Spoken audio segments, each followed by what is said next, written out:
Moving into my first apartment should have been exciting. At 22 years old, I was finally on my own. No roommates, no shared bathrooms, no dealing with other people's messes. Just me, in a quiet little one-bedroom apartment in the suburbs of Boston.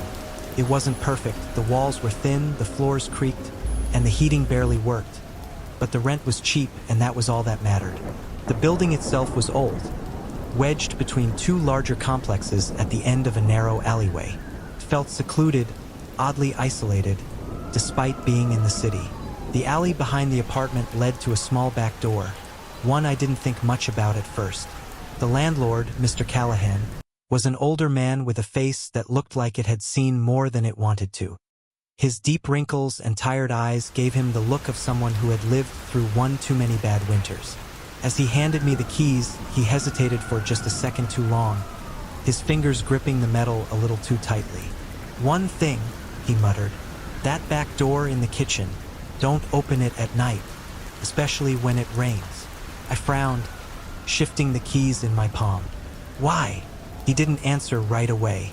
Instead, his eyes flickered toward the darkening sky, his mouth pressing into a tight line. "Just don't. Trust me." And with that, he turned and walked away.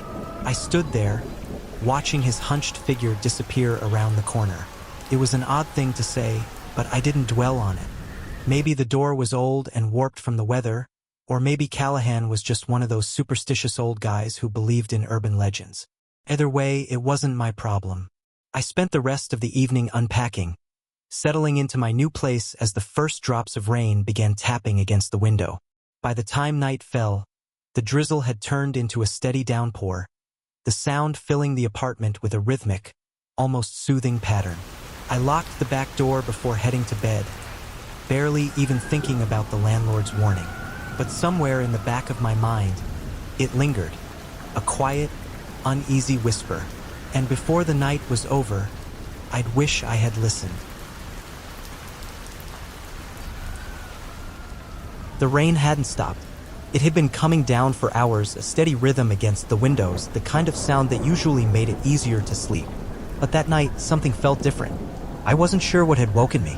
Maybe it was just the strangeness of a new apartment, the distant groan of old pipes shifting, or the wind threading its way through the narrow alley behind the building. I turned over, pulling the blanket higher, trying to let the storm lull me back to sleep. Then I heard it. Knock, knock, knock. My body stiffened. The sound was soft, deliberate, not rushed, not impatient. But something about it felt wrong. I held my breath, listening. The storm continued outside, the wind occasionally gusting hard enough to rattle the glass.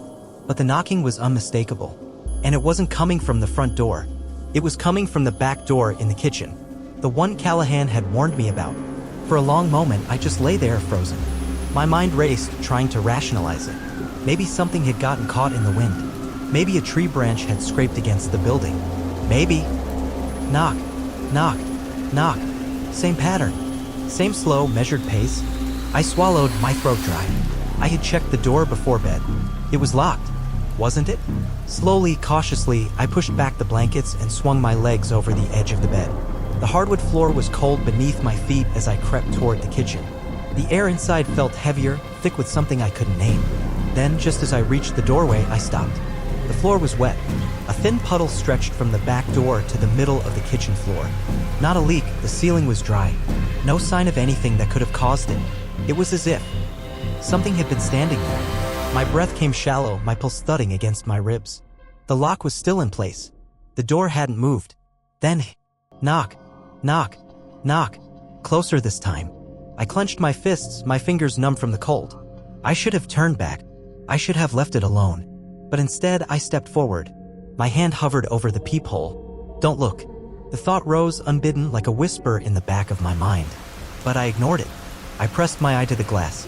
At first, I saw nothing. Just rain, mist rising from the pavement, the dim glow of a flickering street lamp stretching long, shifting shadows across the alley. Then movement. A figure stepped into view. I felt my stomach turn to ice. It was too tall, too thin. Its limbs wrong, unnatural, like a puppet held up by invisible strings. I should have stepped back. I should have run. But I didn't. Then it looked up, and it smiled. A grotesque, too wide grin that stretched beyond human limits. The corners of its mouth curled too far up, like something inside was pulling its skin apart from within. And its eyes weren't there. Just deep, hollow sockets, empty, yet somehow staring directly at me. I stumbled backward, my foot slipping in the puddle, sending me crashing into the counter. My breath came in short, ragged gasps, my fingers scrambling for my phone. Knock. Knock. Knock. Louder now? More insistent. It knew I had seen it. I grabbed my phone, hands shaking as I tried to dial. Then, click. The sound sent ice through my veins. I turned. The lock on the back door was turning. Not fast. Not jerking violently. Slowly. Carefully. Like whoever or whatever was on the other side knew I was watching. The rain outside suddenly stopped. The apartment fell into complete, unnatural silence. Then, a voice. Low. Wet. Breathing right against the door. I see you. The lights flickered. Then, everything went black. The lights were gone. The apartment had plunged into absolute darkness, thick and suffocating, like the walls had closed in around me. For a moment, all I could hear was the hammering of my own pulse. The rain outside had stopped completely, not even the distant drip, drip, drip of water hitting the pavement remained. The silence was unnatural, heavy, pressing against my ears. Then, in the darkness, a sound.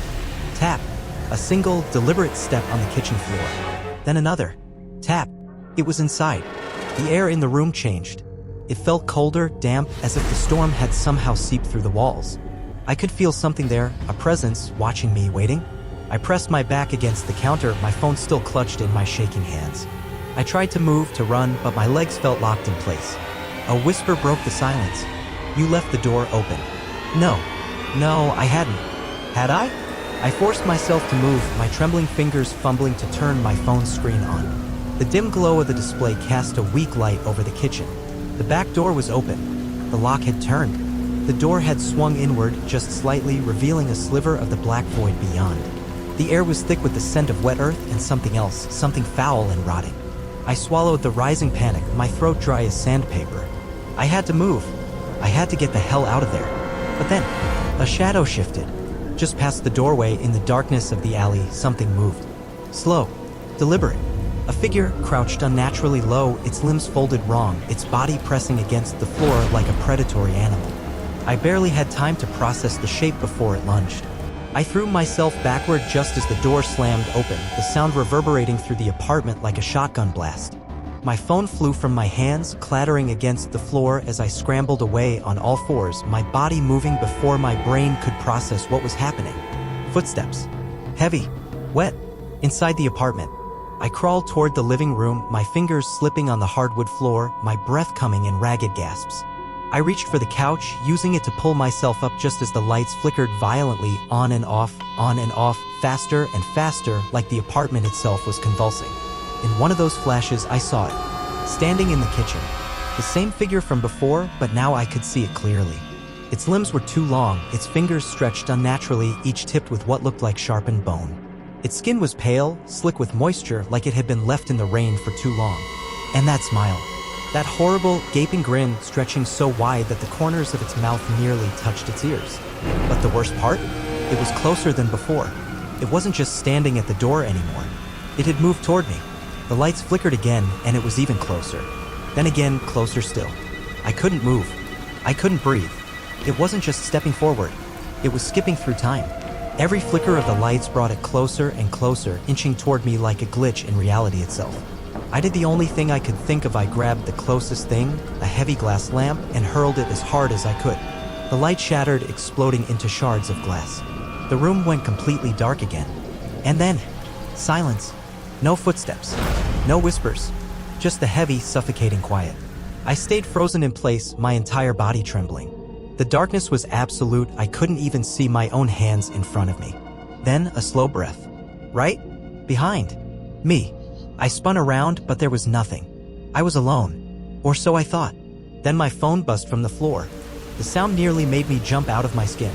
My fingers scrambled to grab it, my hands still shaking as I turned the screen toward me. There was a message. From my own number. I stared at it, my breath coming in short, shallow gasps. The message was only 3 words. Turn around, Jake. My stomach dropped. I squeezed my eyes shut, every nerve in my body screaming at me not to move. Then, a second message. I said, "Turn around." I didn't want to. I knew I shouldn't, but something compelled me. Slowly shaking, I turned my head, and in the dim glow of my phone screen, I saw it. A reflection. Not mine, but something standing behind me. Watching. Grinning. Waiting. The last thing I remember before everything went black was the feeling of cold fingers wrapping around my throat.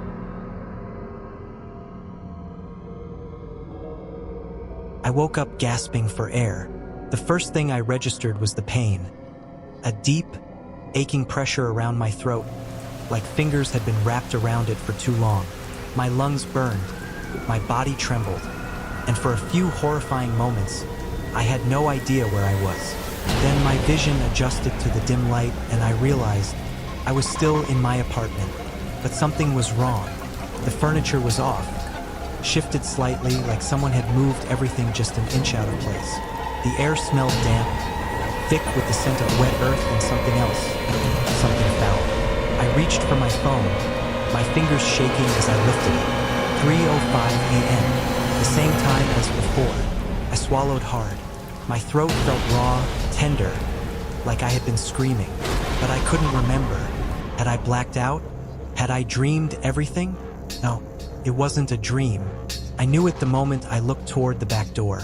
It was closed, locked, but I knew, deep in my bones, that it had been opened, that something had come through, that something had touched me. A cold dread settled in my stomach. I needed answers. I forced myself up, my muscles sore, my limbs heavy. Every part of me screamed to get out, to leave and never look back. But I had to know what I was dealing with. I grabbed my laptop, my fingers unsteady as I typed in the address of the apartment building. First, there was nothing, just old property records, a handful of tenant reviews complaining about the weak heating and paper-thin walls. But then, I found an article. Tenant missing in local apartment. No signs of forced entry. The date, 2015. A man, late 20s, had vanished from this very unit. Neighbors reported strange knocking sounds at odd hours. One even claimed to have seen him acting paranoid, setting up cameras near the back door. I dug deeper. Another case, 1989. A woman found dead on her kitchen floor, eyes wide open, mouth twisted into an unnatural grin. The police found no signs of forced entry, no fingerprints, just water pooled near the back door. And then, one last entry, 1972. A child, 10-year-old boy. He disappeared during a blizzard. His parents said he had woken up in the middle of the night, mumbling about someone knocking on the back door. They never found him, but his footprints led outside and stopped midway through the alley, like he had been taken. I slammed the laptop shut, my breath coming in shallow gasps. This wasn't coincidence.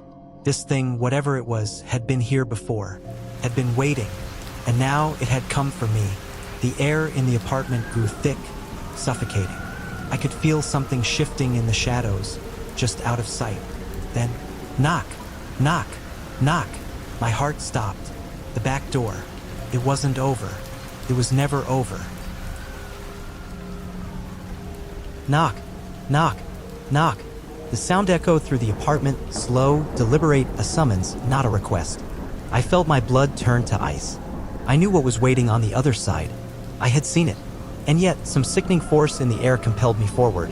The lights in the apartment flickered erratically, casting warped, shifting shadows across the walls. The room felt smaller now, like the walls were pressing in, squeezing me toward the kitchen, toward the back door. My breath came in sharp, uneven gasps as I forced my body to stop moving. "No," I whispered, barely recognizing my own voice. But the pressure in the room grew heavier, almost suffocating, like something unseen was pushing me forward. I didn't want to look. I didn't want to see. But I couldn't stop myself. I turned my head toward the back door. It was still locked. But the handle, it was turning. Slowly. Click. The first lock unlatched. Click. The second one followed. I wanted to run. Every instinct in my body screamed for me to get the hell out of there. But I couldn't move. I could only watch, helpless, as the door swung open. The apartment filled with the stench of rotting earth and damp, decayed wood, a thick, cloying smell that made my stomach twist.